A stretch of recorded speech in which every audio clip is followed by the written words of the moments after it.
tema de hoje, que está aí na tela: a justiça da fé e o fim da lei. Nós vamos fazer comentário de Romanos capítulo 10, o verso 1 ao 13. Mais uma vez, meu nome é Jameson Maciel. Seja muito bem-vindo à nossa transmissão no youtube.com/igreja Eliyahu.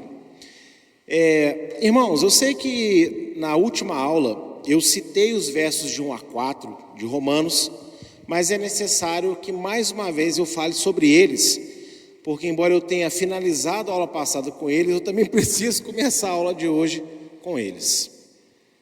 Vamos à leitura então. Verso de 1 a 4 vai dizer então: irmãos, o bom desejo do meu coração e a oração a Deus por Israel é para a sua salvação, porque lhes dou testemunho de que tem zelo de Deus, mas não com entendimento. Porquanto, não conhecendo a justiça de Deus e procurando estabelecer a sua própria justiça, não se sujeitaram à justiça de Deus. Porque o fim da lei é Cristo, o Messias, para a justiça de todo aquele que crê. Mais do que nunca, é necessário a gente ter contexto em cima dos ensinos da escola de restauração. Porque quando nós analisamos os textos de Paulo separadamente, como nós temos o hábito, nas igrejas, pelos capítulos, pelos versículos, e até mesmo pelas pequenas divisões, aqueles subtítulos, que foram nos colocados aqui pelo João Ferreira de Almeida, e aí você divide dentro do mesmo capítulo vários tópicos. É muito prejudicial à totalidade do assunto que Paulo está tratando, em especial nas suas cartas. Então, se você não acompanhou as nossas aulas desde o princípio, eu convido você a voltar lá na primeira aula, assistir, porque você vai ter um entendimento da aula hoje, se você não assistiu nada, mas para aqueles que estão realmente estudando desde a primeira aula das cartas de Paulo, vai se fechando o ciclo com mais perfeição e os entendimentos vão clareando cada vez mais, tá bom? E pegar versículos isolados, monta-se doutrinas que não são as doutrinas do próprio Deus, e nós vamos ver isso na aula de hoje. A teologia cristã, majoritariamente, entende e atesta, por causa destes versículos, de que os judeus não conseguiram reconhecer Yeshua, Jesus, como o Messias, o Cristo, prometido nas Sagradas Escrituras, por terem buscado na lei, na Torá de Moisés, a justiça de Deus. Então, meu irmão, olhe para mim um instante. O que a teologia cristã, ela ensina, ela atesta, e é uma concordância em praticamente 95 ou 99% das igrejas ao redor do mundo. Que Paulo está dizendo o seguinte: olha, a justiça de Deus, que é a fé, não foi o que os judeus buscaram. Eles buscaram a justiça deles mesmos na lei de Moisés. E quem busca justiça na lei de Moisés vai se frustrar, porque a justiça é pela fé. É isso que se ensina, tá? E é isso que se crê. Mas não é isso que Paulo está falando. E você vai ter que ter um pouquinho de paciência. Você vai ter que estar ligado nas minhas explicações, porque nós já sabemos, conforme Pedro escreve na sua segunda carta, que os escritos de Paulo têm pontos difíceis de entender, e é o apóstolo Pedro que está dizendo isso, um homem cheio do Espírito Santo, um homem que Yeshua usou para iniciar a formação da igreja, antes mesmo de Paulo se converter. Então ele, ao ler os escritos de Paulo, ele balançava, e aí ele escreve com essa sabedoria. Tomem cuidado, que os escritos de Paulo não são fáceis de entender, e de fato não são fáceis, mas também não é impossível. E eu acredito sim que essa escola de restauração é um instrumento de Deus para clarear o seu entendimento dos escritos do apóstolo. Então tenha paciência, mas tenha atenção, não pega o celular e aproveita, manda uma respostinha no WhatsApp na hora que eu estou falando aqui, que você vai viajar na maionese. Expressão inclusive, totalmente estranha, como se viaja numa maionese. Mas enfim, vamos dar seguimento então à nossa aula, Porém, o que Paulo claramente afirmou foi: a maioria dentre os judeus, não entendendo a justiça de Deus implícita na lei, na Torá de Moisés, não conseguiram então reconhecer a manifestação máxima de justiça do próprio Deus, a criação, que é Yeshua, que é Jesus. Quando você analisa os versos que vão vir depois do verso 4, que você entende o contexto total do que ele já vem falando nos capítulos anteriores, qual é o objetivo da carta, vai ficar muito claro que ele não está fazendo separação entre duas justiças, tipo, a justiça de Deus, que é a fé, é boa, e a justiça da lei é má, é ruim. Quem busca isso se perde igual os judeus se perderam. Não é o que Paulo está fazendo. Você tem que se lembrar de Romanos 3,31, quando ele diz: anulamos a lei por causa da fé? E ele mesmo responde: de maneira nenhuma, antes estabelecemos a lei. Isso é um versículo importante para quando você for conflitado com versículos posteriores, que parece que Paulo está querendo começar a denegrir a lei. Você falou: opa, peraí, ele falou lá em Romanos 3,31 que não é isso, então eu não posso entender isso em outros pontos da carta. Isso tem que ficar muito claro, tá bom? E olha, o que Paulo está querendo dizer aqui, nesse verso de 1 a 4, é o seguinte: a lei de Deus expressa uma justiça, a lei de Deus contém nela uma justiça, e os judeus não entenderam a justiça que o próprio Deus colocou na lei, e aí eles, querendo guardar a lei com o seu próprio entendimento, querendo guardar a lei à sua própria maneira, estabeleceram uma justiça diferente do que a que Deus colocou na lei dele. E por isso que quando veio a palavra viva, o verbo que é Yeshua, porque para quem não sabe, Yeshua é a Bíblia viva, de Gênesis a Apocalipse, ele é a Bíblia viva, toda a escritura está nele. Então quando veio a manifestação plena da justiça, que é o próprio Senhor Yeshua, por não entender a justiça de Deus que estava na lei, mas guardando a lei da sua própria forma, não conseguiram reconhecer que ele é o Messias. É isso que esse texto quer dizer. E eu quero aqui colocar dois textos interessantes para vocês. Esse nós vamos ler na Bíblia. O Mateus não vai poder abrir a Bíblia dele ali porque está comigo, mas ele está me ouvindo alto e claro. Mas ele é esperto, menino esperto. Você não está vendo, mas eu estou vendo. Ele abriu o celular na Bíblia, mas apenas a Bíblia. Ele não está conversando no face, eu tenho certeza. Então, Mateus 22, verso de 36 a 40. O pastor Jimson não comeu um palhacinho hoje, mas é porque, como eu fiquei muito frustrado com a gravação anterior lá em casa, então agora eu procurei me alegrar para ministrar aqui na igreja. Talvez tenha sido até melhor, né? Bem, Mateus 22, verso de 36 a 40, olha o que diz: mestre, qual é o grande mandamento na lei? E Yeshua disse-lhe: amarás Adonai teu Deus de todo o teu coração, de toda a tua alma e de todo o teu pensamento. Este é o primeiro e grande mandamento. E o segundo, semelhante a este, é: amarás o teu próximo como a ti mesmo. Destes dois mandamentos dependem toda a Torá, toda a lei de Moisés, o Pentateuco e os profetas. Então, primeira justiça que os judeus não entenderam: a lei trata de amor. Os mandamentos de Deus visam exclusivamente aperfeiçoar relacionamentos. Que relacionamentos? O relacionamento das pessoas com Deus, o Criador, e o relacionamento das pessoas umas com as outras. Então, quando você lembra do episódio que tinha uma pessoa defeituosa dentro da sinagoga em dia de sábado, e eles se levantaram, querendo matar Yeshua porque curou num dia de sábado, ele não estava então desobedecendo ao Shabat, o mandamento, mas ele estava tirando o excesso, o entendimento humano, ele estava tirando a justiça humana dos judeus, que no dia do descanso não deixou a pessoa descansar com cura. Olha que ilógico. Porque se você recebe uma cura, você tem descanso. E o Shabat então é um dia perfeito para ser curado, porque é o dia do descanso. E você recebe a cura que vem de Deus, o seu defeito vai embora, o perdão chega na sua vida. Então veja que a justiça dos judeus contrariou a justiça da lei, que é amor. Amar a Deus, amar ao próximo. Então, esse é o primeiro ponto que os judeus não estavam entendendo.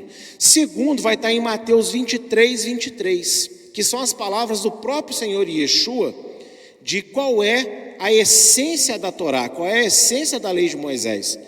Se nós temos em Mateus 22 o resumo de como entender a lei, nós temos em Mateus 23, 23, o resumo do que abrange todos os mandamentos. e o que eles procuram gerar na vida das pessoas. Porque quando você estuda a lei de Moisés, a lei de Deus, você tem que entender que há poder naquelas palavras para gerar em nós alguma coisa. Porque a palavra de Deus não volta vazia para ele. E a lei faz parte dessa profecia, né? Então olha só o que o próprio Senhor Yeshua fala em Mateus 23. Ai de vós, escribas e fariseus hipócritas, pois que dizimais a hortelã, o endro, o cominho, e desprezais o mais importante da lei. Olha para mim por um instante. Veja bem, ele está criticando aqui os líderes de Israel, em especial a classe farisaica, responsável pelo ensino, né? De que eles davam os dízimos das pequenas coisas, ou seja, não é sobre dízimo que Yeshua está falando. Ele está usando o exemplo do dízimo de pequenas coisas, porque eram homens preocupados em obedecer a Torá, a lei de Deus, nos mínimos detalhes. Só que era uma obediência errada, porque não basta você fazer mecanicamente alguma coisa, você tem que ter o coração correto, a intenção correta no seu coração do porquê está fazendo aquelas coisas, e até mesmo saber quando determinadas coisas passam a ser secundárias em detrimento de outras que se tornam mais importantes. Pegando o mesmo exemplo da cura do homem da mão mirrada, guardar o Shabat não é errado, é bom, ok? E Yeshua guardava Shabat, mas vendo um doente e ele tendo poder para curar, então naquele momento ele coloca o Shabat em segundo plano pelo bem-estar da alma, porque o Shabat foi criado para dar descanso à alma humana. É isso que ele explica. Eu acho que ele é tão difícil assim de entender. Continuando agora aqui o texto, né, quando ele diz, vocês fazem as mínimas coisas, né, bem detalhadamente, mas ignoram, desprezam o mais importante da lei. E aí ele explica o que é mais importante da lei: juízo, misericórdia, que no grego original dos escrituras é graça, então você pode entender misericórdia como graça, até porque misericórdia e graça são a mesma palavra no hebraico, hesed, e fé. Deveis, porém, fazer essas coisas e não omitir aquelas. Ou seja, ele está dizendo, olha, façam tudo como vocês fazem, com os mínimos detalhes, mas sem se esquecer que o principal da lei é gerar em vocês juízo, que é justiça, misericórdia, graça e fé. Então, meus irmãos, é impossível Paulo estar separando aqui em Romanos 10, de 1 a 4, é justiça da fé e justiça da lei, porque a lei de Deus traz fé. Então, se alguém busca justiça de Deus na lei, não erra. Agora, erra se não entende que a justiça se trata disso, de amor a Deus, amor ao próximo, de juízo, de misericórdia e da própria fé. Então as pessoas podem buscar na lei uma justiça que não é a justiça que Deus colocou lá na lei. Então está vendo, é contraditório. Paulo não pode escrever uma coisa contraditória que Yeshua falou em Mateus 23, nem o que ele falou em Mateus 22. Agora, os judeus, eles não... Lembrando que quando eu digo judeus, não são todos os judeus, tá? A maioria dos judeus naquela época eram estudiosos demais da palavra. Você vê no caso da mulher samaritana, uma mulher qualquer que cita a escritura para Yeshua, que fala que tem uma expectativa da vinda do Messias naquela época. Então nunca houve uma geração tão estudiosa da palavra em Israel quanto a geração que Yeshua se manifestou. Porém, eles não estudavam com o coração correto, não entendiam, não absorviam o que Deus queria que eles absorvessem. E é isso que Paulo está explicando em Romanos aqui 10, de 1 a 4, que eles, em vez de entenderem a lei de Deus, né, que ela trata de amor, que ela trata de misericórdia, que ela trata de fé e de juízo, eles começaram a usar a lei de Deus para fazer várias outras coisas. Então eles obedeciam várias coisinhas, né? Eles criaram muitos outros tipos de obediência, inclusive a halahá judaica que existe até hoje, mas o essencial que Deus queria que eles entendessem, eles não entenderam. E é por isso que quando essa essência da palavra, ou seja, o amor a Deus, o amor ao próximo, juízo, misericórdia e fé, manifestas na pessoa de Yeshua, veio, eles não conseguiram reconhecê-lo, porque não reconheciam isso já na lei de Deus, ok? Então, atente para o que Paulo está falando. E aí, seguindo o texto, vai dizer do 5 ao 9. Ora, Moisés descreve a justiça que é pela lei, dizendo: O homem que fizer essas coisas viverá por elas, mas a justiça que é pela fé diz assim: não digas em teu coração quem subirá ao céu, isto é, trazer do alto Messias, ou quem descerá do abismo, isto é, a tornar a trazer dentre os mortos o Messias. Mas que diz? A palavra está junto de ti, na tua boca e no teu coração. Esta é a palavra da fé que pregamos, a saber, se com a tua boca confessares ao Senhor Yeshua e em teu coração creres que Deus o ressuscitou dentre os mortos, serás salvo. Estes versos parecem corroborar com o pensamento da teologia cristã, de que é errado buscar na lei de Moisés a justiça de Deus. Mas há um pequenino detalhe, ignorado na maioria das instruções da Bíblia, para os demais idiomas além do grego do primeiro século, que altera todo o sentido do texto acima e ajuda a entender os midrashim de Paulo ao citar Levítico 18:5 e Deuteronômio 30, de 12 a 14. O que é midrashim? Midrashim é o uso de determinados textos, para explanar outros. É o que a igreja conhece como exegese, só que os midrashim são mais cuidadosos nessas comparações do que a exegese de uma forma geral.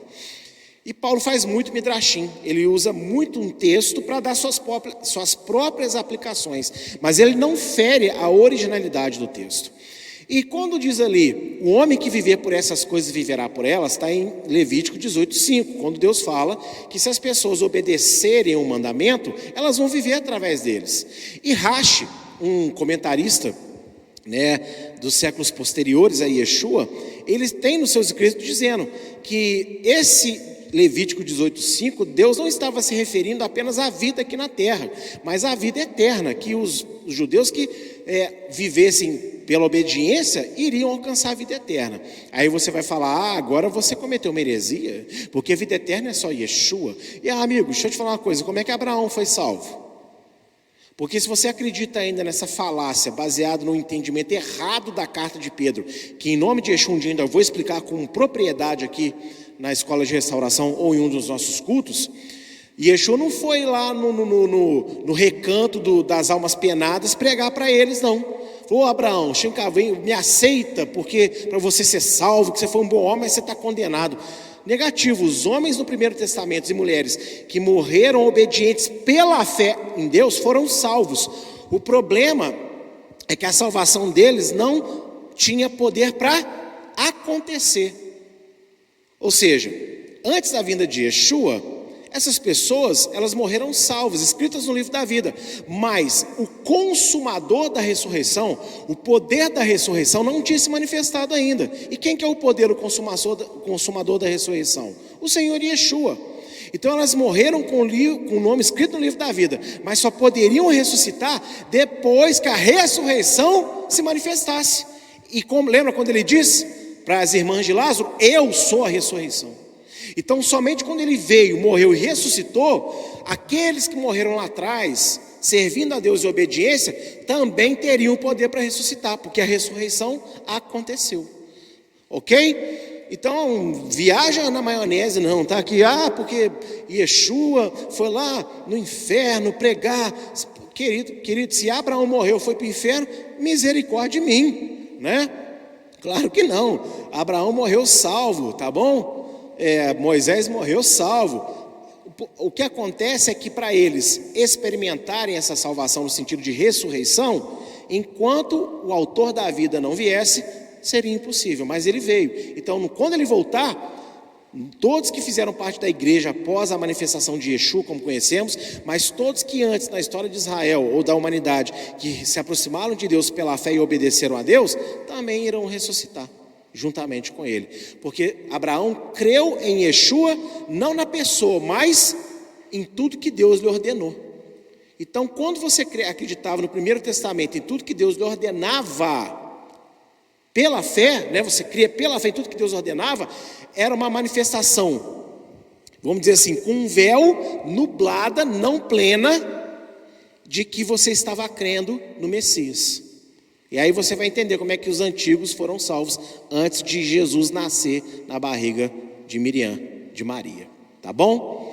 E olha só, tem um detalhezinho nesse texto que vai alterar o sentido dele numa totalidade. Porque realmente, eu acabei de explicar que Moisés não está fazendo separação entre justiça da fé e justiça da lei. Só que aí quando você lê o verso 5 a 9, parece que é justamente o oposto que eu expliquei. Não, ele está dizendo sim, existe uma justiça da fé, né, e é a justiça da lei. Quem busca a justiça da lei vai ter que viver por ela. Mas a justiça da fé, não, mas não é isso. Por quê? Porque no grego tem uma pequena palavrinha que foi traduzida errada para nós. E essa palavrinha aqui, ó, mas. Esse mas aí faz toda a diferença no entendimento desse texto. Porque ele vem... Opa, vai controle. Já foi essa tela, vamos de novo. Essa é a palavra grega do verso 6, de. E de pode ser usado em 3 sentidos diferentes. Não é 3 sentidos diferentes no português, não. No grego, os gregos, né, na época de Yeshua, usavam o grego koiné, que é o grego bíblico, eles usavam esse de 3 maneiras, para expressar 3 coisas diferentes. A primeira é o mas, que dá a ideia contrária ao que já foi dito. E este é usado nas traduções, é o que foi colocado aí na sua Bíblia e na minha Bíblia. E na maioria das Bíblias ao redor do mundo.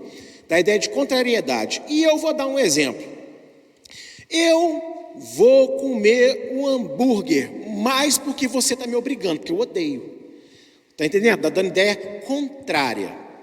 Segundo uso para a palavra de, é, mas só se, que não expressa ideia contrária, mas a limita ou condiciona. Então, no mesmo exemplo do hambúrguer, eu vou comer um hambúrguer se você me pagar 50 conto para isso. Então, você não está contrariando a ideia de comer um hambúrguer, mas você está colocando uma condição para comer esse hambúrguer. Mas não é esse também que é o caso aqui de Romanos.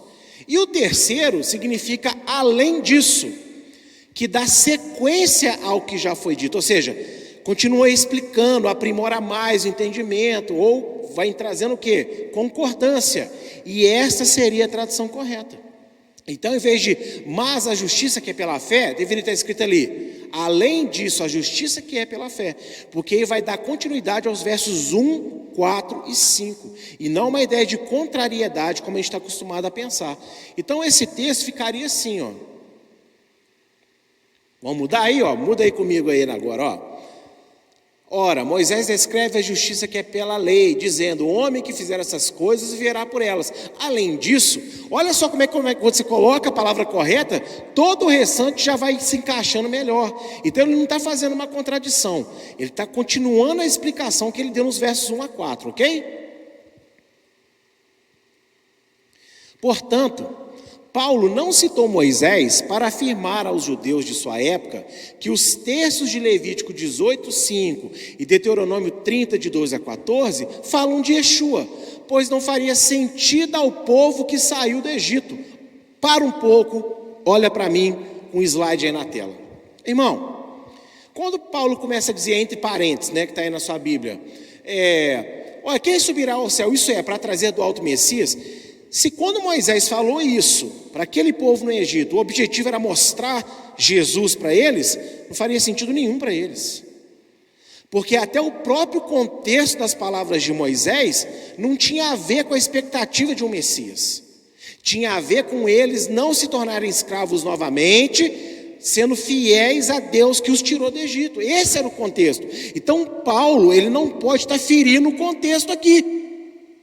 Ele tem que estar dentro do contexto original, está trazendo uma revelação nova, mas que respeita o contexto original.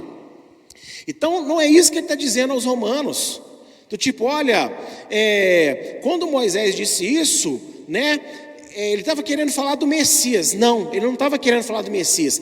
Paulo está fazendo uso das palavras de Moisés para conjecturar a respeito da fé no Messias. Então vamos continuar o texto aqui, ó, da explicação.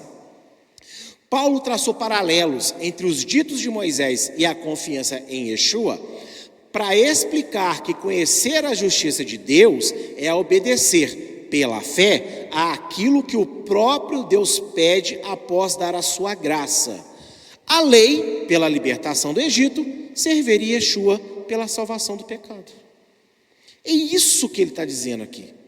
Ou seja, quem subirá ao céu? Ele está dizendo o seguinte, olha, a maior parte dos judeus da minha época, né, Paulo dizendo, não conseguiram entender a justiça que está na lei, que é pela fé, pelo amor.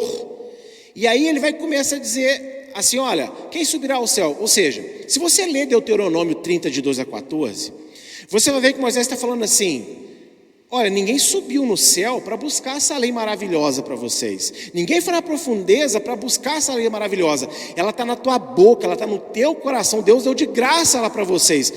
Por quê? Uma vez que Deus salvou Israel do Egito, Deus agora coloca para eles uma forma deles expressarem gratidão a essa salvação. Era guardar a lei de Deus. Para quem não entendeu o que é a lei de Moisés, é uma forma do povo expressar gratidão pela salvação que recebeu quando foi liberto do Egito. E aí Paulo traça paralelo. Olha, assim como ninguém foi buscar essa lei maravilhosa, que expressa amor a Deus, amor ao próximo, que expressa juízo, misericórdia e fé, conforme as telas anteriores que eu expliquei, assim também ninguém foi buscar o Messias lá em cima, e nem foi buscar lá embaixo, foi nos dado de graça. Então ele está fazendo um paralelo. A justiça da fé que os judeus deveriam ter confiado na lei, é essa justiça que hoje a gente entende que é Yeshua. É uma comparação que ele está criando agora, uma revelação nova que Deus deu para ele, e que faz todo sentido, e não é assim uma contradição. A justiça da lei é ruim, a justiça da fé é boa. Vocês estão conseguindo me entender e dar aí no chat um glória a Deus por isso? Porque é muito diferente do que as pessoas estão acostumadas a pensar. E aí você pensa, mas peraí, então quer dizer que se eu aceito Yeshua, eu agora tenho que servir ele? Então salvação não é de graça. Amigo, lógico que é. Entenda uma coisa aqui, Deus, quando manifesta graça, ele quer ser glorificado pela graça que ele derramou. Esse é o preço de você receber alguma coisa. Você não pagou para ser salvo. Os judeus não pagaram para ser salvos do Egito. Agora, como que você vai expressar gratidão a Deus? É ele que determina como ele quer essa gratidão, não é você nem eu não. E entenda, vou dar um pequeno exemplo muito bobo. Você ganhou uma passagem com tudo pago, ganhou passagem de ônibus até o Rio de Janeiro, no caso aqui quem mora em Juiz de Fora, né? Você ganhou passagem de ônibus até o aeroporto mais próximo de você, você ganhou passagem de avião, né? Classe econômica, paga, para chegar lá na Disney e brincar em todos os brinquedos por 10 dias, hotel pago, alimentação paga, o ticket de refeição da Disney, imagina que beleza, pode comer à vontade, né? Você ganhou tudo. Aí você pensa, bem, já que eu ganhei tudo, eu vou entrar no ônibus, dar um tapa na cara do motorista e falar, quem vai pilotar esse ônibus sou eu, porque eu ganhei. Depois você chega no avião, já sai metendo o pé nos comissários de bordo e fala, eu não vou sentar na classe econômica, eu vou sentar lá na cabine, que eu serei o copiloto deste avião hoje. Depois você chega lá na Disney, né, chutando o Mickey, né, estapeando o Pateta, falando, quem manda aqui na Disney sou eu, o brinquedo é só meu, só eu que vou andar nele, e por aí vai, porque eu ganhei. Olha só, você ganhou, mas ao entrar no ônibus, você vai ter que se sujeitar às leis de ser um passageiro de um ônibus. Ao chegar no avião, você vai ter que se sujeitar às leis de ser um passageiro na aviação. Ao chegar na Disney, você vai ter que se sujeitar às regras do parque. Você ganhou, mas você tem que se sujeitar, e essa é a sua forma de expressar gratidão ao que você ganhou. Saber se relacionar com aquilo que você tem agora. E você acha que no reino de Deus é diferente? Eu fui salvo, eu ganhei de graça a salvação, então agora eu faço o que eu quiser pela fé, porque Deus conhece meu coração. Calma aí, pisa nesse freio que não é nada disso. Então quando Deus derrama a graça, Ele põe agora a forma de expressarmos gratidão a Ele. Para os judeus que saíram do Egito, foi a lei. Para todos, incluindo os judeus, que recebem a pregação agora da pessoa de Yeshua, você faz de Yeshua o teu Senhor, o teu Rei. Ele é dono da sua vida. Você não é mais dono do seu nariz para fazer o que quiser. Você é livre do pecado para servir aquele que te comprou com precioso sangue. É isso aqui o contexto de Romanos. E aí você entende porque Paulo cita Deuteronômio e Levítico. Ele não está fazendo contradições à lei, a justiça da lei que é ruim, a justiça da fé que é boa. Ele está dizendo, os judeus não entenderam a justiça de Deus que está na lei. E por isso guardaram ela do seu próprio jeito, de forma errada. E aí não podiam, era impossível reconhecerem essa mesma justiça, só que agora manifestada não em escritos, mas em pessoa, na pessoa de Yeshua. É isso que Paulo está explicando.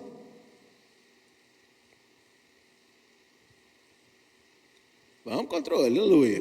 E eu quero usar 2 textos aqui, aproveitando esse ensejo, para poder clarificar para vocês algumas coisas interessantes. 1 João 16 e 17, olha só o que diz. 1 João não, Evangelho de João, perdão.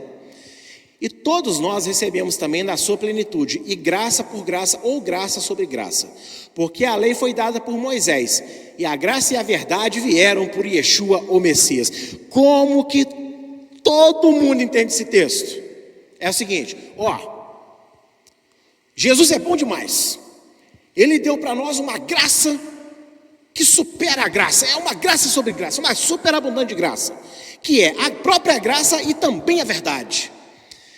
Só que, veja bem, o que a lei e Moisés está fazendo nesse texto? Eu já sei, porque ele já está querendo dizer o seguinte, a lei que é ruim, Moisés que deu, mas a graça sobre a graça foi Yeshua que deu. Isso não faz o mínimo sentido, porque lendo todo o texto do capítulo 1, em momento nenhum é isso que é falado. Então entenda, Yeshua trouxe uma graça para aperfeiçoar uma anteriormente dada a Israel. No Egito, que foi mesmo que eu falei aqui, que Israel recebeu? Eles receberam a lei. A lei é uma expressão da graça de Deus. Tomem a lei, me obedeçam para que vocês não voltem a ser escravos e sejam abençoados. É uma graça de Deus. Lembra? Mateus 23, 23, os principais aspectos da lei? Misericórdia, graça. Então, qual foi a primeira graça derramada? A lei através de Moisés. E qual é a graça que vem agora superabundar essa anterior? Graça e verdade em Yeshua HaMashiach. É isso que esse texto significa. Basta parar, respirar com carinho e ler com atenção. E aí, esse texto, quando diz assim, graça e verdade, de onde que saiu essa expressão? O que isso quer dizer? Salmo 85. Na sua casa aí também leia a Bíblia. Como disse o Ranieri aqui no sábado de manhã, preguiçoso, abre aí de novo. Vamos lá. Salmo 85, de 8 a 13. Preste atenção nesse texto. Escutarei o que Deus Adonai falar, porque falará de paz ao seu povo e aos santos, para que não voltem à loucura. Certamente que a salvação está perto daqueles que o temem, para que a glória habite na nossa terra. E misericórdia e verdade se encontraram. Para aqui um pouquinho, olha para mim. Essa palavra misericórdia que está aí, é da onde saiu a expressão de João 1. E os tradutores para o português, não sei se no inglês é assim, mas para o português propositalmente trocaram graça por misericórdia, para que não haja associação de que existe graça no Antigo Testamento. Tá bom? Então, verso 10 do Salmo 85. A misericórdia, a graça e a verdade se encontraram. A justiça e a paz se beijaram. A verdade brotará da terra e a justiça olhará desde os céus. Também Adonai dará o que é bom e a nossa terra dará o seu fruto. A justiça irá adiante dele e nos porá no caminho das suas pisaduras. Olha que salmo maravilhoso. O que Davi escreveu? Eu vou escutar o que Deus falar. Escutar o quê? O Evangelho. Preste atenção nisso. Que vai falar de paz, que nós sabemos que é o Evangelho de paz. E os santos não voltarão à loucura. O que é loucura, gente? É loucura, é porque eu comprei aquela televisão de 39 prestações e não podia. Isso é uma forma de loucura também. Mas a loucura que está sendo falada pelo salmista é de afastamento de Deus. Quem se afasta de Deus é louco. Comete loucura, porque não há vida fora de Deus. Então o que ele diz? Eu vou ouvir a palavra de paz, que é evangelho, evangelho da paz, para nunca mais voltar à loucura, ou seja, nunca mais voltar aos pecados, porque a salvação está perto de quem teme a Deus. Está entendendo isso? Vê se não faz todo sentido. É isso. E aí quando ele diz misericórdia e verdade se beijaram, o que significa isso? A graça é a verdade. João 17, 17, santifica-os na verdade, a tua palavra é verdade. Palavra na época de Yeshua era a Torá e os profetas. Então, a verdade da palavra gera um problema, porque nós somos pecadores, nós não somos perfeitos. Então nós erramos, e com isso gera em nós, com Deus, o quê? Uma dívida pelos pecados. O meu bom comportamento não pode pagar os pecados que eu cometi. E Yeshua é o pagamento dos pecados que eu cometi, para que aí eu possa ter um bom comportamento e também ser aperfeiçoado, corrigido, né, e perdoado quando eu tiver um mau comportamento. Então, o que é paz? Né? O que é graça e justiça se beijaram? É literalmente, você agora tem condição de guardar a lei, estabelecer a lei, Romanos 3,31, pela fé, porque a fé no Salvador te cura da sua dívida, e agora você não precisa de obedecer de forma preocupante, porque mesmo que você erre, o sangue de Yeshua te cobre de todo pecado, e está sempre te limpando, está sempre te aperfeiçoando. Então agora, a graça de Deus, a salvação pode andar com a verdade, que é a lei. Por isso que a lei é para os salvos, não é para ser salvo. E aí, fala no final aqui, né, que essa salvação, essa graça e verdade que se beijaram, fizeram as pazes, né, vão nos colocar no caminho das suas pisaduras, as pisaduras de Deus. E o que são as pisaduras de Deus? Isaías 53, verso 5.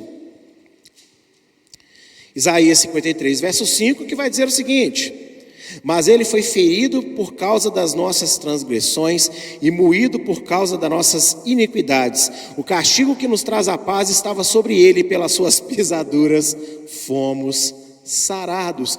Então olha só, o que é estar na pisadura de Adonai? Eu encontro, né, graça e verdade se beijam. Eu sou salvo e agora eu posso obedecer pela fé, para andar na pisadura de Deus. O que é andar na pisadura de Deus? Ser perdoado do pecado, ser curado das doenças da alma, ser curado até das doenças do corpo, porque Ele levou sobre si os nossos pecados. Andar nas pisaduras de Deus, receber graça e verdade, graça sobre graça, em primeiro lugar, é ser purificado de todo mal.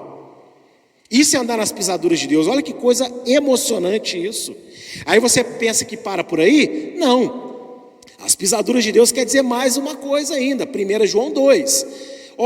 Lembra? Graça e verdade se beijaram. Então nós olhamos aqui a pisadura da graça. Vamos olhar agora a pisadura da verdade. 1 João, capítulo 2, verso de 7 a 16. Não, 7, capítulo... capítulo 2, verso de 4 a 6. Eu olhei a referência posterior, me perdoem. 1 João 2, verso de 4 a 6. Então, Isaías 53, 5 é a pisadura da graça. Vamos ver agora qual que é a pisadura da verdade. Vamos lá, de 4 a 6. Aquele que diz, eu o conheço e não guardo os seus mandamentos, é mentiroso, e nele não está a verdade. Mas qualquer que guarda a sua palavra, o amor de Deus está nele verdadeiramente aperfeiçoado. Nisso conhecemos que estamos nele. Aquele que diz que está nele, também deve andar como ele andou. Estão entendendo isso? Que maravilha. A pisadura da graça, Isaías 53, ser perdoado, ser purificado. A pisadura da verdade, para beijar com a graça, né? É você obedecer os mandamentos de Deus. Você é salvo para obedecer. O pecado não te deixava obedecer direito. Tanto aquele que não conhecia, como aquele que conhecia, porque obedecia errado. Então vem Yeshua para o quê? Purificar a gente de todo pecado, de toda dificuldade, para nos colocar no mesmo caminho que ele. Aí você fala, mas não, mais nada, é o que João está falando, a gente tem que andar na pisadura dele. Então são dois pés, um pisa na graça, outro pisa na verdade, porque andam juntos, fazem parte do mesmo corpo. Entendeu? Se beijar agora, graça e verdade se beijaram, o João ali, né, capítulo 1, 16 e 17. E aí, meu irmão, antes de ir no João 7, 16, vá no João 15 comigo, que você vai ver com as palavras de Yeshua como ele vivia, como ele pisava. Verso 9 em diante. Não vamos ler o verso 8, porque aí vai casar com o Salmo 85, no verso 12, quando fala que a gente vai gerar muito fruto se a gente ouvir o evangelho de paz de Deus. Olha lá, nisso é glorificado meu Pai, aleluia, que deis muito fruto e assim sereis meus discípulos.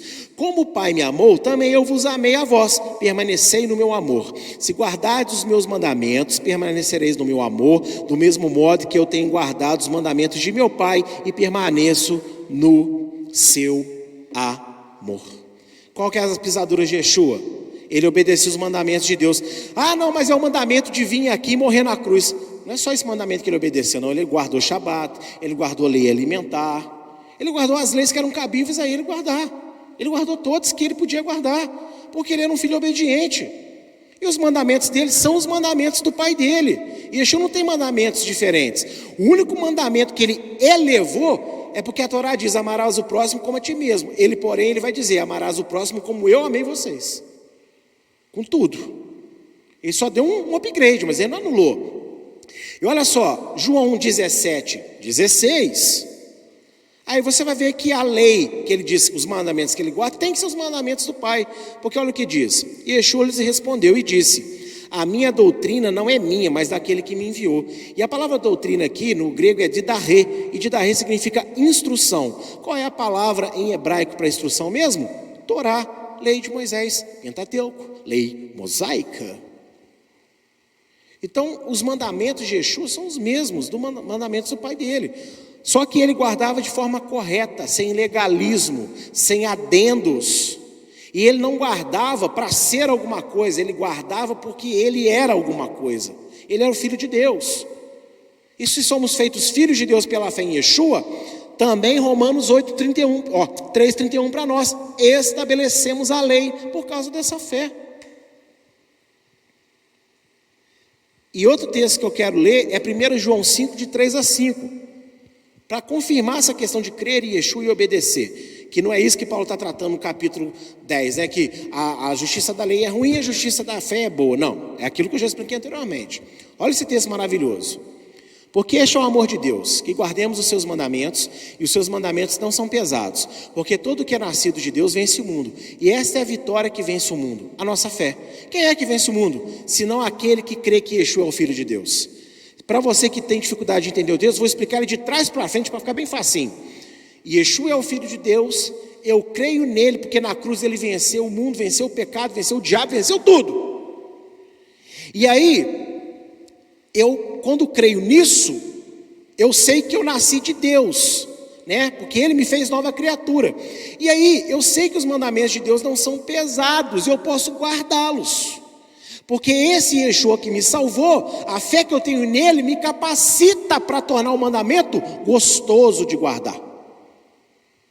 E eu fico muito preocupado com os irmãos que têm mais entendimento, que têm uma capacidade intelectual mais apurada, e que teologicamente afirmam que a lei é má, que a lei é isso, que a lei é aquilo. Eu fico muito preocupado, porque para quem é servo de Deus, a fé em Yeshua deveria mostrar que o mandamento é bom de cumprir. E dando um pequeno exemplo da minha pessoa, que guardo lei alimentar, as pessoas olham para mim como um coitadinho, né? Tipo assim, aqui eu fiz essa comida aqui, ó, cheio de torresmo, cheio de bacon, cheio de presuntinho, tadinho do Jim, você não pode comer. Tadinho de você, não é de mim não, porque eu não sinto falta nenhuma dessas coisas.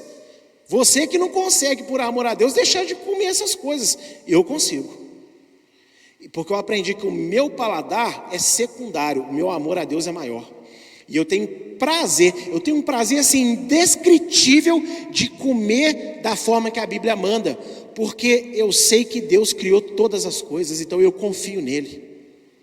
Eu não preciso que nenhum professor de teologia, nenhum pregador aí pós-moderno, com palavras eloquentes e textos descontextualizados, mas que parecem sabedoria, venham me dizer que não é mais necessário, venham me dizer que eu posso ser livre. Amigo, não é, sou eu que sou prisioneiro, é você que é prisioneiro. Eu sou livre, porque eu não sou uma pessoa frustrada, triste e magoada com Deus, porque eu não posso experimentar as delícias do X-Bacon.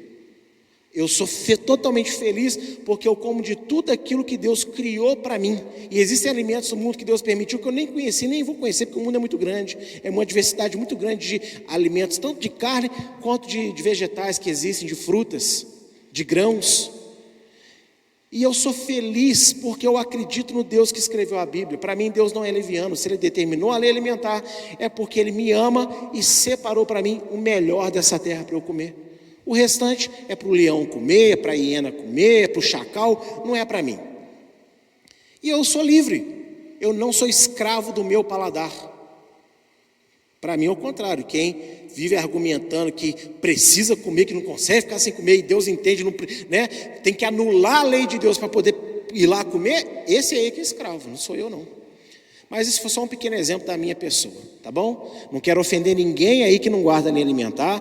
Muito pelo contrário, aqui na igreja, quem convive comigo sabe que eu falo da lei de alimentar para ensinar, mas eu não cobro ninguém de comer. Muito pelo contrário, eu fico bravo quando as pessoas fingem guardar, né, para me agradar, mas nas minhas costas mete a cara. Eu não salvo ninguém, você está perdendo tempo. O meu papel é ensinar, e eu creio e eu faço. Agora, quer fazer ou não quer fazer? É contigo. O que eu sei é que é em Cristo que nos une, né, em Yeshua que nos une, nós somos irmãos. Então você não faz, eu faço, mas quem sabe um dia você passa a fazer também. Amém? Então está aí esse texto que mostra que a fé em Yeshua torna o mandamento suave. Então, para aqueles que têm dificuldade de obedecer qualquer coisa, às vezes não é um mandamento, porque quando fala a palavra lei, Torá, você fica todo oprimido aí, né? Então vamos falar de outras coisas que Deus já colocou no seu coração, que é bom você fazer, que já foi testificado na palavra, mas você está temando. Então, olha, está te faltando fé, porque a fé em Yeshua torna o mandamento leve. Então clame mais a Deus, que Ele vai colocar leveza no seu coração para você fazer isso que você já está cansado de saber que deveria fazer na sua vida. Voltando lá ao texto de Romanos 10, de 5 a 9, quando você lê agora, não fica mais, não é mais suave de você compreender? Juntando com Romanos 1,4, eles tinham a lei, eles tinham a justiça, não entenderam a justiça, criaram a sua própria justiça, não reconheceram a justiça. É 4 vezes que Paulo fala a justiça do verso 1 ao 4. Mas quando você entende que ele está usando paralelos para mostrar aqui que a lei tem fé, né, e que essa fé que está na lei é essa fé que eles anunciam, né, que hoje está plenamente revelada, que é Yeshua, fica muito mais suave de entender todo o contexto. E eu quero descrever essa frase aí, ó. Moisés descreve a justiça que é pela lei. Destaquei isso para você. Paulo não disse nesse texto que a justiça da lei de Moisés é ruim e da fé é boa. Ele mostrou, na verdade, que se a maioria dos judeus que não creram em Yeshua, na sua época, tivessem entendido a justiça que está na lei de Moisés, não vou ler o texto que nós já lemos, Mateus 22, 36 a 40, Mateus 23, 23, teriam reconhecido que Yeshua, Adonai salva, é a salvação de Deus, o Messias. É isso que ele está dizendo aqui. Se os judeus tivessem guardado a lei, né, com a justiça que Deus colocou nela, que é aquilo que nós explicamos, amor a Deus, amor ao próximo, juízo, misericórdia e fé, quando olhassem para Yeshua, eles teriam entendido que Yeshua é o Messias, ok? E teriam então se convertido. E eu te falo que Paulo, com certeza, era uma pessoa que guardava a lei de Deus com esses princípios no seu coração, porque quando ele teve um encontro com Yeshua, ele não resistiu, ele se converteu. Então, ainda que ele não fosse perfeito, ainda que ele consentiu com a morte de Estevão, ele consentiu porque ele achou que ele estava servindo a Deus, protegendo a palavra de Deus. Mas quando ele teve um encontro com a justiça, aquilo que ele pensava a respeito da Torá, aquilo que ele pensava a respeito da palavra, então veio de encontro a ele, e ele pôde reconhecer Yeshua, porque afinal de contas ele também era um judeu, inclusive o mais zeloso da sua geração, segundo o que ele escreve. E é isso que Paulo está dizendo. Estão entendendo isso? Os judeus daquela época, a maioria dos judeus daquela época, como também hoje, não conseguem entender que Yeshua é o Messias, porque eles guardam a lei, mas guardam de forma errada. E olha só, 2 Timóteo 3, verso 15, se você pensa que eu estou forçando a barra, vamos ver se então não é exatamente isso que o próprio Paulo fala ao seu grande pupilo e amigo. 2 Timóteo 3,15. E que desde a tua meninice sabe as sagradas escrituras. Para um pouquinho, fecha aqui em mim, Mateus, da câmera aqui, ó, lateral. Amigo, amiga, na época de Paulo existia Novo Testamento escrito igual você tem hoje? Então o que é Sagrada Escritura para Paulo aqui? O Antigo Testamento, tá? Que eu me recuso a chamar de Antigo. O Primeiro Testamento, tá bom? Em especial a lei de Moisés. Voltando ao texto e lendo de novo. E que desde a tua meninice sabe as sagradas escrituras, que podem fazer-te sábio para a salvação pela fé que há em Yeshua, o Messias. A lei de Deus contém fé para levar a salvação em Yeshua, tornar uma pessoa sábia. Mas se a pessoa meramente guardar a lei, não buscando na lei fé, ela vai se frustrar e ela não vai alcançar o objetivo que Deus traçou. As pessoas podem ser extremamente religiosas, pontuais e regradas, mas elas podem ter um coração que não agrada a Deus. E o coração que agrada a Deus é um coração de fé. Quando Deus, por exemplo, assim que o povo saiu do Egito, antes de receber as tábuas da lei, começa a chover maná para eles e fala: olha, no sábado vocês não saem para pegar, guardem em dobro na sexta. Você acha que Deus, criou a lei dos... Não, olha só, Deus estava ensinando o povo a ter fé. Tenham fé de que eu não vou faltar. No domingo eu vou voltar a chover maná, mas no sábado descansa, colhe em dobro. Ele estava treinando a fé das pessoas, mas o que as pessoas faziam? Não tinham fé. Quando Moisés, por exemplo, o povo está pedindo carne. Então tá, Moisés, eu vou mandar aí uma carne aí para vocês comer, que vocês vão se fartar o mês inteiro, vai ser até pelo nariz. Aí o que Moisés teve? Falta de fé. Ele falou assim: você vai matar porventura os bois inteiros, Adonai? Se matar os bois inteiros aí vai dar para suprir? Olha o tamanho desse povo. E Deus dá uma respostinha do tipo assim: Moisés, você esqueceu quem eu sou? Meu braço encurtou? O mesmo braço que abriu o mar, querido. Você vai ver se vai mandar carne suficiente para esse povo ou não vai. Então, a lei, os mandamentos, o que Deus exige de nós é treinamento da nossa fé. Através da ordenança, Deus quer extrair de nós a fé. É isso que é a lei de Deus. E olha, eu vou confessar para você que graças a Deus que eu ouvi gravar de novo, porque está muito melhor do que eu gravei em casa. E eu estou falando de maneiras que eu mesmo estou sendo impactado por isso. A obediência a qualquer mandamento de Deus é para extrair de nós a fé que Ele deseja. Agora, se você ficar combatendo contra o mandamento, achando que o mandamento é para te oprimir, é para isso, é para aquilo, sinto muito, mas você nunca vai experimentar a oportunidade de ter a sua fé aperfeiçoada como Deus espera, tá bom? E aí eu voltei aqui no verso de 1 a 4, para você entender então, a complexidade disso. Ficou descomplexado, agora ficou mais fácil de entender. Vamos ler de novo, entendendo tudo que nós entendemos? Irmão, o bom desejo do meu coração e a oração a Deus por Israel é para a sua salvação, porque eles dão bom testemunho de que tem zelo por Deus, mas não com entendimento. Porquanto, não conhecendo a justiça de Deus, não conhecendo o que a lei de Deus ela tem nela, procuraram estabelecer a sua própria justiça, procuraram obedecer a lei, mas da sua própria maneira, não como Deus queria. E aí não se sujeitaram à justiça plena de Deus, que é o Senhor Yeshua, a palavra viva. Aí ele diz no verso 4, porque o fim da lei é Cristo, o Messias para o justiça de todo aquele que crê, que é telo, em grego, e telo não significa só fim, significa também finalidade. Aí ele diz, porque a finalidade da lei é Cristo, ou seja, se você busca na lei, aprimorar a sua fé em Deus, por gratidão a Deus, então você vai ver o Messias, porque a finalidade dessa lei, dessa fé que está na lei, é mostrar o Messias quando ele vier. Olha como é que fica perfeito, gente, o entendimento disso. Agora o texto acima pode ser plenamente entendido. Paulo falou que os judeus de sua geração criam e amavam muito Adonai, zelo. Olha para mim por um instante, de novo. Eles amavam Adonai, tá? Eles amavam a Deus, de verdade. Mas a sua própria maneira, e não conforme Deus queria, sem entendimento. Eles amavam a Deus. Querido, quantas pessoas você conhece que são envolvidas com ocultismo, com bruxaria, mas elas pensam estar servindo a Deus lá, e elas são dedicadas, elas são zelosas, elas estão lá de todo o coração, porque elas pensam que aquilo é a verdade. O problema é que aquilo que elas fazem não é a verdade de Deus, é a verdade dos demônios e delas mesmas. E dessas pessoas que não creem em Yeshua de forma bíblica, como nós temos a chance já de crer, são muito mais responsáveis, dedicadas e entregues a essas mentiras que elas vivem inocentemente, do que a nós que já conhecemos a verdade. Você vai aí nos eventos, você vai aí nos cultos, você vai nos trabalhos, as pessoas elas têm uma dedicação, elas têm um amor naquilo que elas fazem, um compromisso. E o crente, meu Deus, cada vez pior. Tem compromisso com o horário, não tem compromisso, não tem postura no culto, não tem nada. Mas só que a gente é o povo verdadeiro de Deus, que vai morar com Jesus no céu. Devia repensar isso. E Paulo está dizendo aqui, eles têm zelo, eles têm amor por Deus. Paulo amava a Deus, só que o amor dele era distorcido. Vamos dar um exemplo? Um casal, pensa num casal.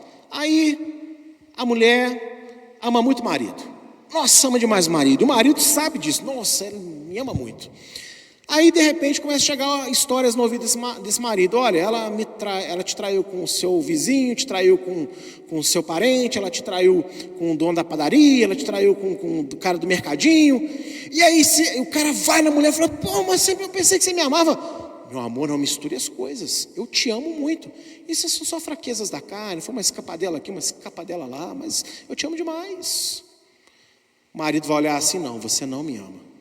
No coração dela, ela pensa que ama. Só que não é um amor que vai satisfazer aquele marido, porque ele precisa de fidelidade. Então, é exatamente isso que Paulo está dizendo. Os judeus daquela época amavam a Deus, só que não eram fiéis a Deus, porque ser fiel a Deus é mais do que obedecer de forma mecânica um mandamento. É você extrair da obediência a fé que Deus quer, aprimorando o amor, a graça e o juízo. Está vendo como é que tudo se encaixa? A maior parte do povo praticava os mandamentos da lei, mas não pela fé, amor a Deus e amor ao próximo, e sim por legalismo, religiosidade aparente e vazia. A lei de Moisés deu todas as condições de crerem em Deus corretamente, mas a soberba do saber perverteu a verdade. Vamos ver um pouquinho sobre obedecer de forma legalista? Obedecer o que é correto, mas obedecer errado. É possível. É tipo assim, você pede para uma... imagina, você que é pai deve entender isso. Você pede para uma criança, às vezes feliz, né? Ô filho, lava esse copo aqui para mim. Aí o filho pega o copo assim e vai lavar. Você tem vontade de pegar o copo e quebrar nele, né? Misericórdia, porque senão você vai machucar a criança. Mas você entende o que eu quero dizer. Você perde o prazer, você não quer mais que ele lave o copo, porque foi de má vontade. Então é mais ou menos isso que eu estou querendo dizer para vocês.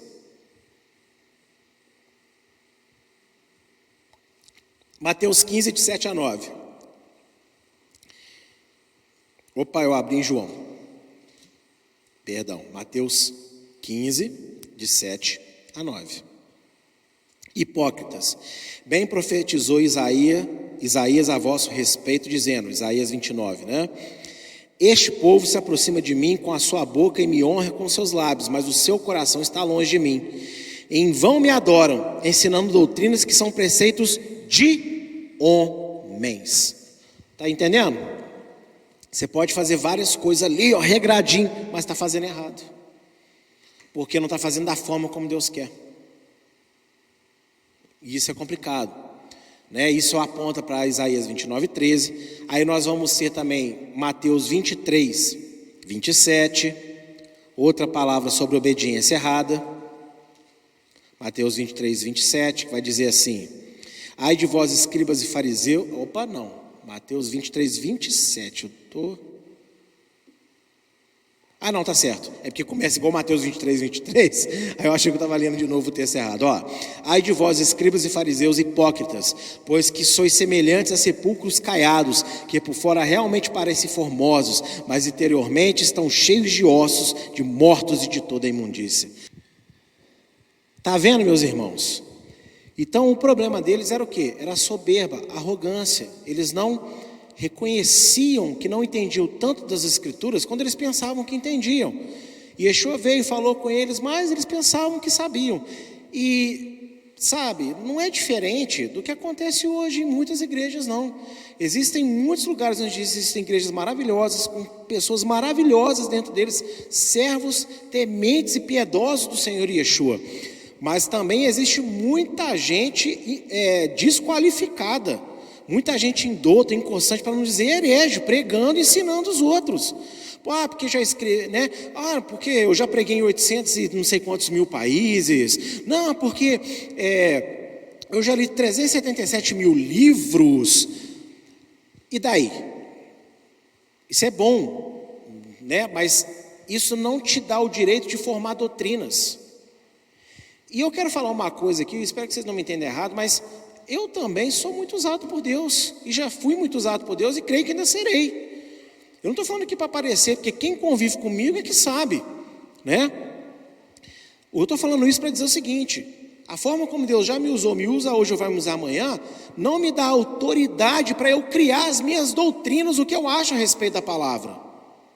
E é isso que aconteceu em Israel naquela época, acontece em Israel hoje, mas acontece na igreja hoje também.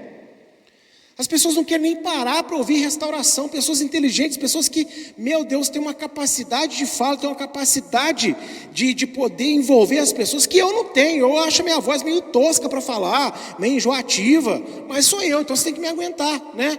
É isso. Como Deus falou com Moisés, fui eu que criei a tua boca, então fala, né? Deus está preocupado então com a minha voz. Mas as pessoas não querem nem parar para ouvir essa mensagem, nem para examinar. Porque quando houve judeu, Israel e lei, nossa, responde 3 coisas: judeu, raça ruim que matou Jesus, Israel somos nós agora, né? E lei, Deus me livra, Jesus pregou na cruz. Parece até as pessoas, né, que tipo assim, ressuscitamos o Bin Laden, colocamos ele na frente da casa da pessoa com carro, bomba e tudo mais, vai explodir a qualquer momento, ela quer se livrar logo daquilo. Isso por quê? Porque é arrogância, isso é soberba.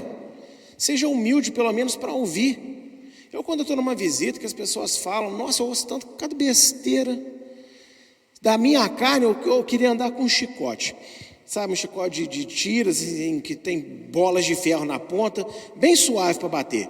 Dependendo da pessoa falar de Deus assim, porque Deus, eu já virava, já quebrava o maxilar na primeira. Porque, nosso Deus, tem que ter paciência para ouvir certos absurdos, tem hora. Mas, né, graças a Deus que isso é uma vontade que passa, né? Mas eu fico ali, eu escuto a besteira, eu sorrio.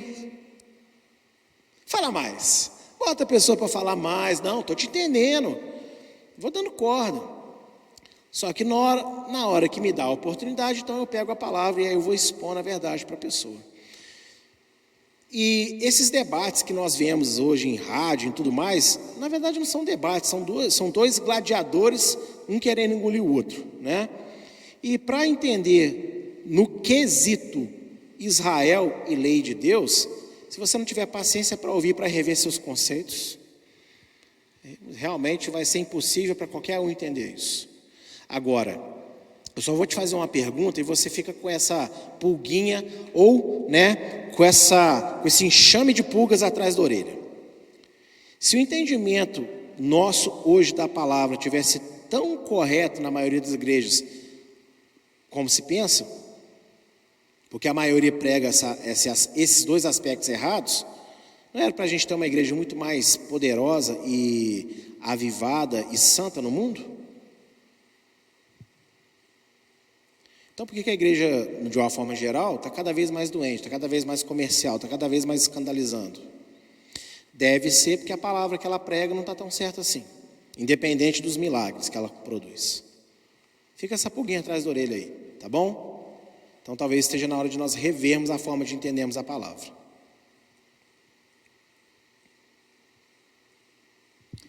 Oi, controle. Verso 10 a 13.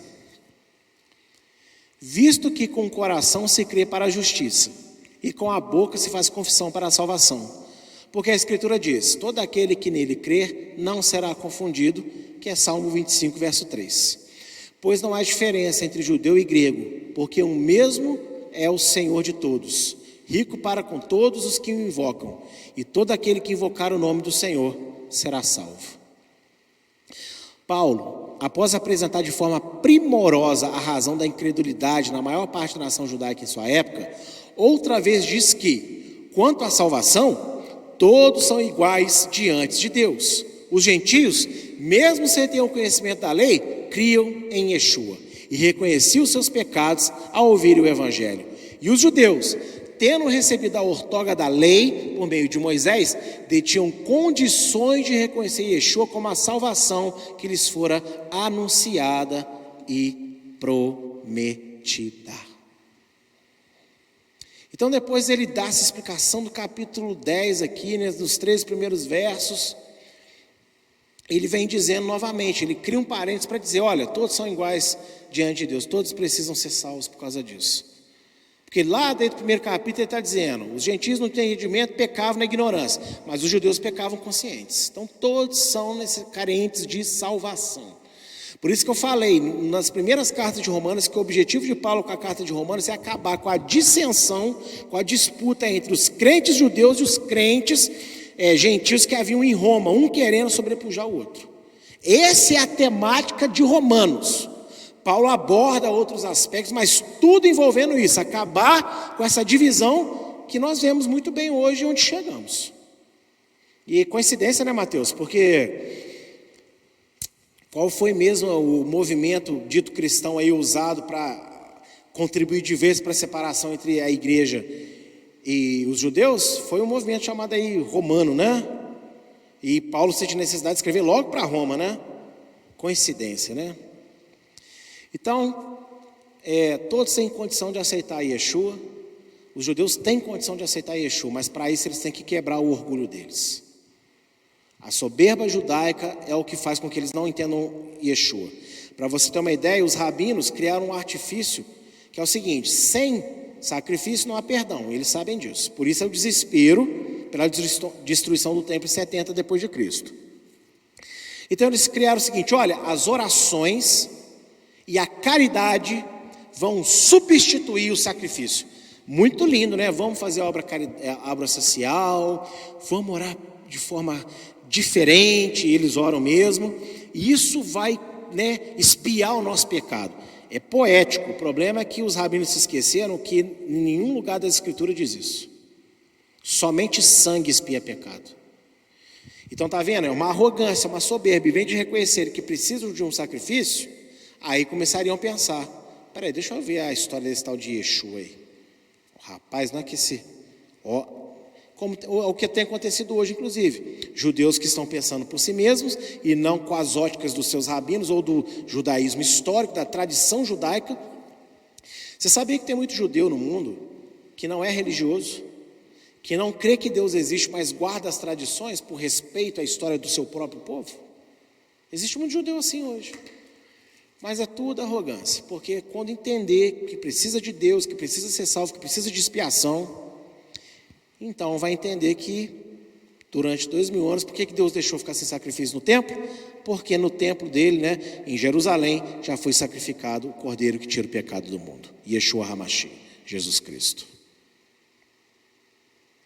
Com ou sem nenhum conhecimento sobre Deus, todos que reconhecem suas imperfeições e creem que Yeshua é a solução, serão salvos. E aqui eu quero deixar uma mensagem de esperança para você. Irmãos, às vezes você pensa assim, eu não sei a palavra como fulano, como ciclano, como beltrano. Deus não quer que ninguém saiba a palavra exatamente igual um ao outro. Deus quer que a essência da palavra esteja em nós. E hoje eu ensinei para vocês o que é a essência da palavra: amor a Deus, amor ao próximo, juízo, graça e fé. Quando você tem essa essência da palavra, você vai ter um relacionamento pleno com Yeshua, você vai conseguir obedecer Yeshua de forma perfeita, ter os seus devocionais com Yeshua de forma perfeita, porque essa fé nele vai te levar a sentir leveza na obediência que Deus te exige. E todo mundo que também não conhece a Deus vai entender: eu não conheço a Deus, mas peraí, deixa eu ver esse evangelho aí. Existe um Deus perfeito. A pessoa só de ouvir a palavra perfeição, ela sabe que ela não é perfeita.